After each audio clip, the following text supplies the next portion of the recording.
రైతులు మనకు వాళ్ళ సొంత విత్తనాన్నే వాడుకోవాలని అనుకుంటారు. ఎందుకంటే ప్రతి సంవత్సరం మనము కొత్తగా కొనుక్కోవాల్సిన అవసరం లేకుండా వాళ్ళే నిల్వ చేసుకొని మళ్ళీ ఈ సంవత్సరం పండిన పంటని నెక్స్ట్ సంవత్సరానికి వాళ్ళు విత్తనంగా వాడుకోవాలని చూస్తారు.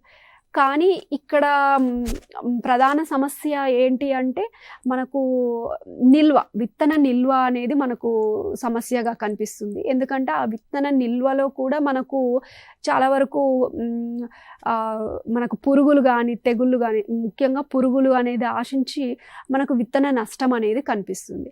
సో దీనికి రైతులు ఏం చేయాలంటే మొదటగా మనము ఎలాంటి ఎక్కడ నిల్వ చేస్తున్నాం అనేది చాలా జాగ్రత్తగా గమనించుకొని పొడి వాతావరణం ఉండే ప్లేస్లో అక్కడ ఏదైనా ఒక గది కానివ్వండి, లేకపోతే ఒక షెడ్ అయినా ఏదైనా పొడి వాతావరణంలో మనం విత్తన నిల్వ అనేది చేసుకోవాలి. కాకుండా మనకు తేమ అనేది కూడా ఎక్కువగా విత్తనంలో లేకుండా సరైన తేమ అనేది చూసుకొని మనము నిల్వ చేసుకున్నట్లయితే మనం ఖచ్చితంగా వచ్చే సంవత్సరానికి మనం ఆ విత్తనం అనేది యూస్ చేసుకోగలుగుతాం.